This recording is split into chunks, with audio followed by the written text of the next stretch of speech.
If I were to ask you what your favorite horror game is, what would you say? You might say something along the lines of Silent Hill, Outlast, Amnesia, Cyberpunk 2077. But have you ever asked yourself what it is about these horror games that make them so horrifying? Well, I think there are 5 key aspects as to what make a good horror game, and it goes as such. Atmosphere, suspense, visuals, payoff, and the unknown. Now, a great horror game should be able to hit all 5 points perfectly. Unfortunately, most do not. To help illustrate my point, I'm going to be talking about one game for each category. And to start, we'll be talking about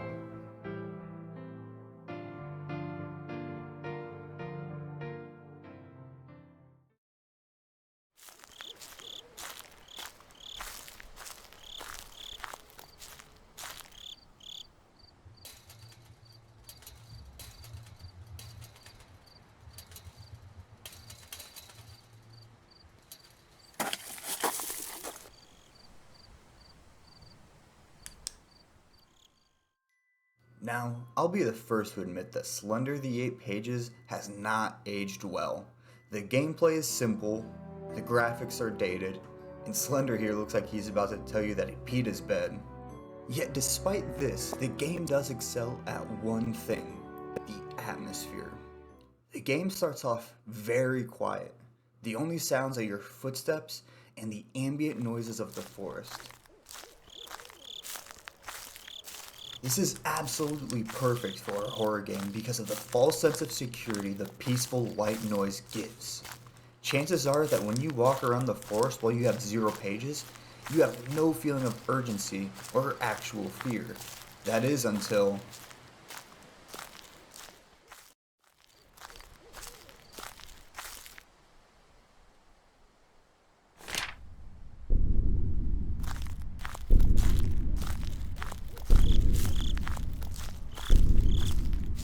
This small addition is what made Slender the 8 Pages go from an average, run-of-the-mill horror game to something that is worth talking about, making it one of the biggest horror games when it came out. But it doesn't stop there. Each page collected further increases the horror ambiance.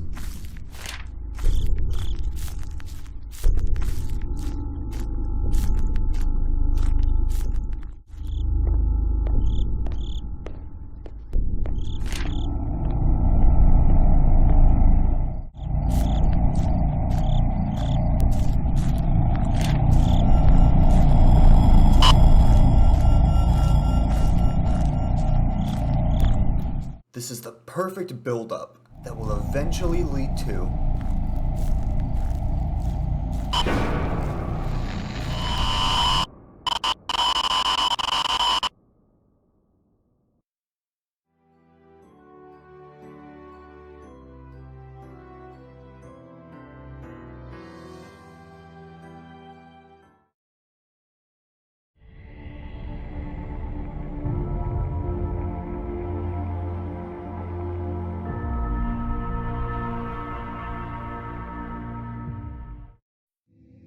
Five Nights at Freddy's is a game that needs no introduction.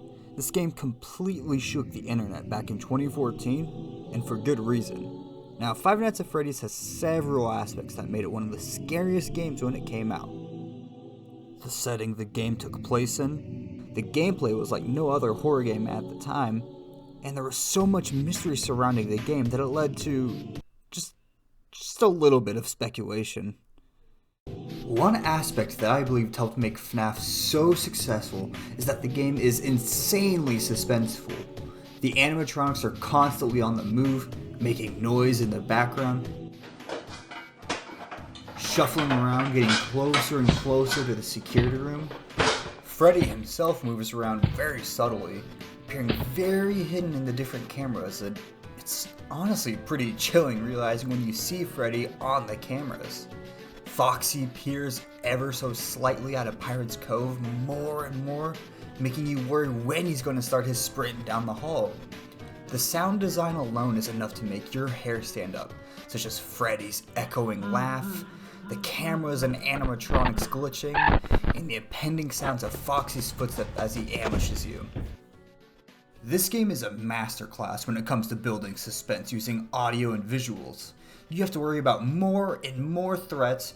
You start to worry about so much that it eventually leads to you making the wrong choice, ending with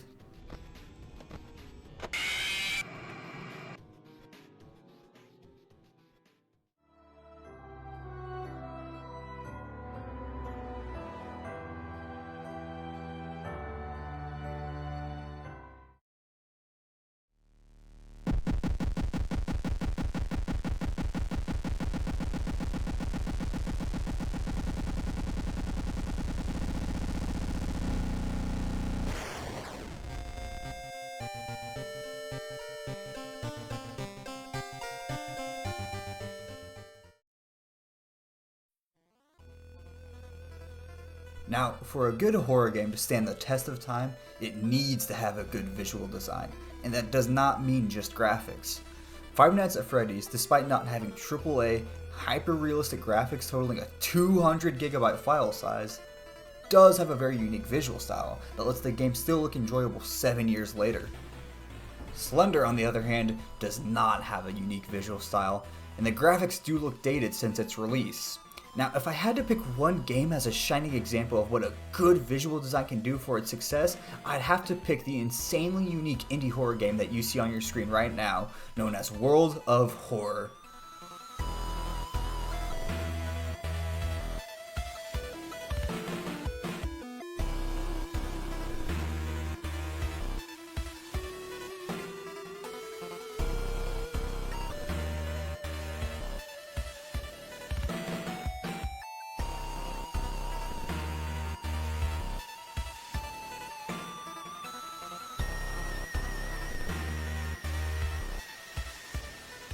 Now, out of every horror game I'm going to talk about today, this game is probably the least horror, but that doesn't take away from having the best visual design in nearly any game I've seen. World of Horror is heavily inspired by the works of Junji Ito, who is known for having some of the scariest manga to exist, such as Uzumaki and Gyo. While playing World of Horror, there were several times where I had to stop playing to take in the horrifying imagery I was seeing. One such example is when you finally come face to face with the tutorial boss, a twisted and horrifying woman attacking you with scissors. The best kind of horror is the kind that has you thinking about it days after, and I can safely say that World of Horror was in my head for weeks after I played it for the first time. What is especially helpful to aiding the insane creepiness this game achieves is the terrifying Game Boy-esque pixelated graphics and soundtrack. The 16-bit soundtrack does tremendously in adding the feeling of terror. Please check out and support World of Horror if you're a fan of Junji Ito, roguelikes, or just a plain old horror fan.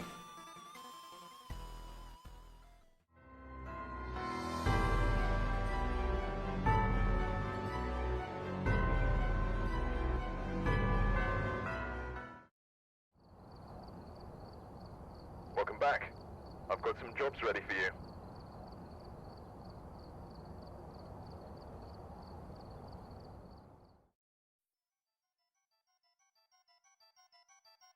Is it a controversial take to say jump scares aren't always a bad thing in horror games?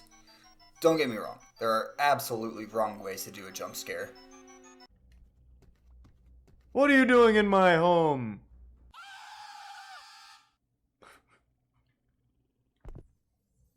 This is a pretty good game, actually. Most jump scares aren't used correctly. A jump scare with no build-up is a very cheap way to get a scare out of a player. It's the body's natural response. For example, like a movie at the beginning where the main character opens an old cabinet in an old house and a rat jumps out. That's an example of a cheap scare used only to get a jump out of the audience that is not deserved. But a jump scare can be a good tool as the payoff of building up tension in a horror game. Keep in mind, a jump scare should definitely not be the only source of fear for a horror game. As stated earlier in the video, you have to have tension, atmosphere, and visuals.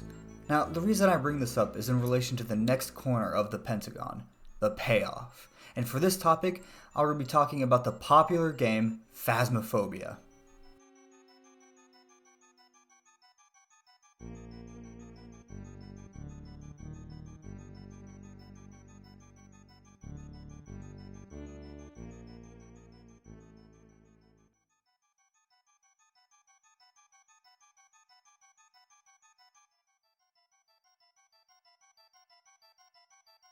Phasmophobia is a very fun multiplayer horror game about hunting ghosts with your friends.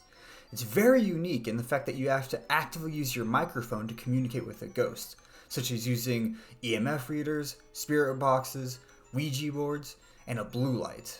Now, when it comes to Phasmophobia, let's look at what we've already talked about in the video to see what it accomplishes. Atmosphere? Pretty good. Ghost hunting with your friends is a very fun gameplay idea, and it works very well as a horror game, especially with the game's proximity chat. Tension? Check. When the ghost starts hunting and the flashlights flicker, the ghost makes those weird noises wandering the halls, and the random appearance of the ghost throughout the locations is sure to keep you on the edge of your seat. Visuals? It could be better. It is an indie team. Payoff? Well, this is unfortunately where Phasmophobia doesn't quite hit the mark. As I said earlier in this chapter, a jump scare can be a good tool when utilized properly, and Phasmophobia has all the setup it needs to use a deserved jump scare. The tension and atmosphere in the game is very effective.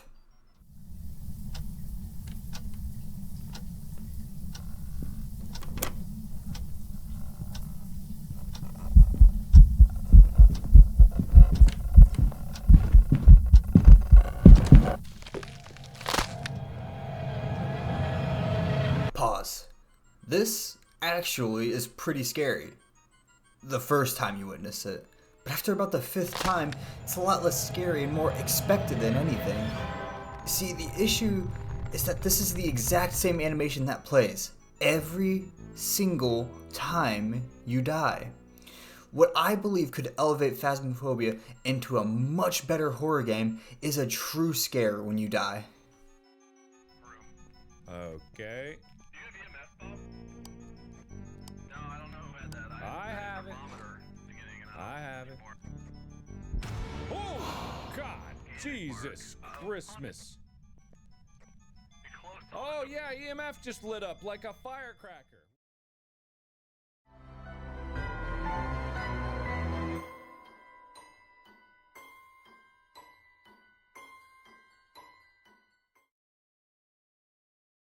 I wanted to talk about this corner of the Pentagon last because it is my opinion that this is the most important aspect of any horror game, the ability to surprise your player.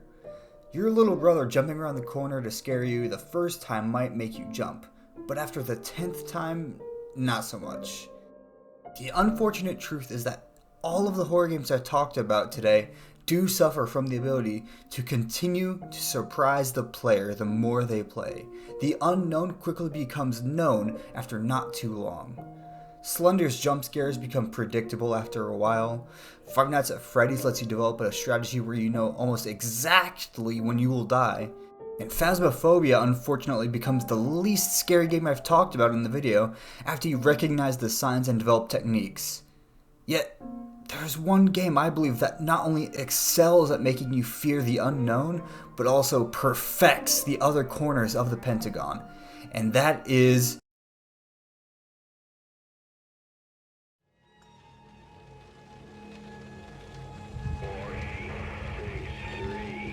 After neighbors called 911, found the father in the car, listening to the radio. Several days before the murder, look behind you. I said, look behind you.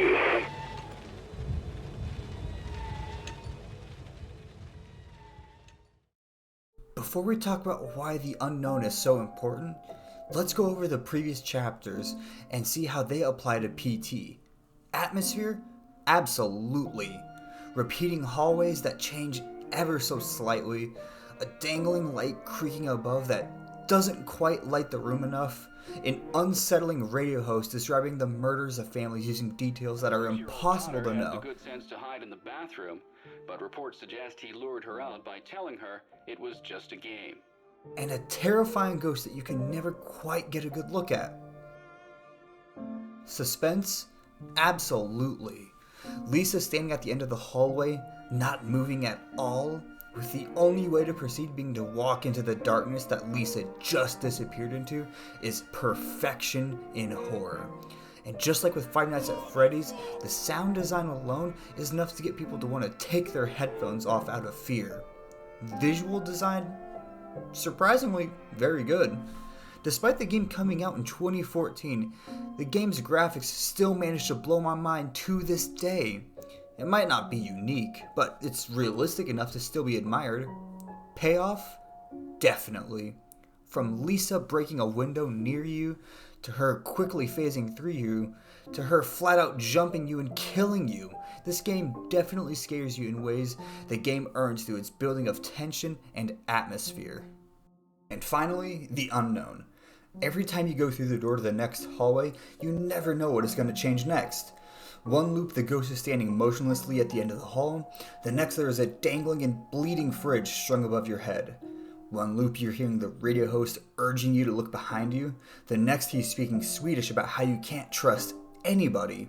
Also, the Swedish radio host is definitely about the PT and metal gear, he helps you manage unfortunate experiences as previous economy. The short version will happen economy got pre-release more on these mobile markets actual games. Konami had a lot of student stuff coming out, so maybe PT send off this in the cross also trying to get eventual creations of the young economy. This is clear about hosting that they want to see all and use it for its 3 being put on June's birthday.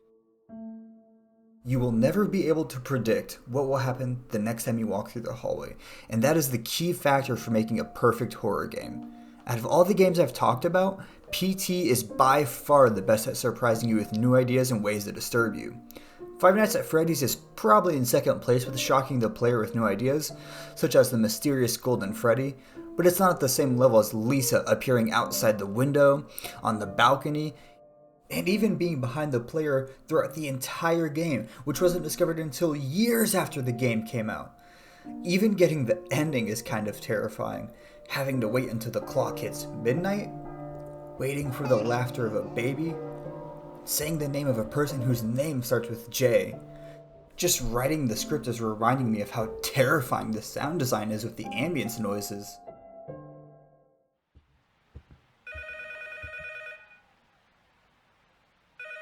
You've been chosen.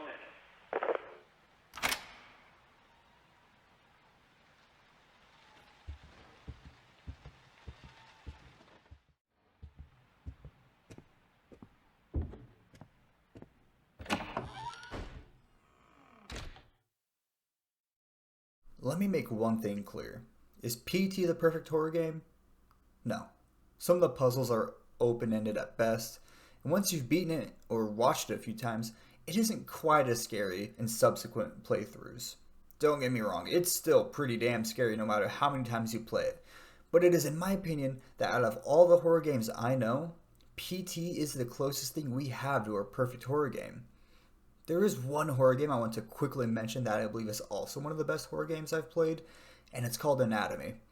Anatomy is a psychological horror similar to PT with PlayStation 1-esque graphics. I don't want to talk too much about Anatomy to not spoil it, but if you're a fan of PT and want another terrifying experience, consider buying Anatomy and supporting an indie dev. It's only $3 and, in my opinion, well worth it.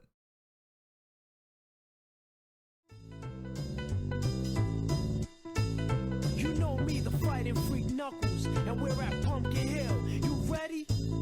I ain't gon' let it get to me. I'm just gon' creep down in Pumpkin Hill. I got to find my lost piece. I know that it's here. I can sense it in my feet. The great emerald's power allows me to feel. I can't see a thing, but it's around somewhere. I'm gonna hold my head, cause I have no fear. This probably seems crazy, a graveyard theory. Our ghosts try to approach me and got leery. Asked him a question and he vanished in a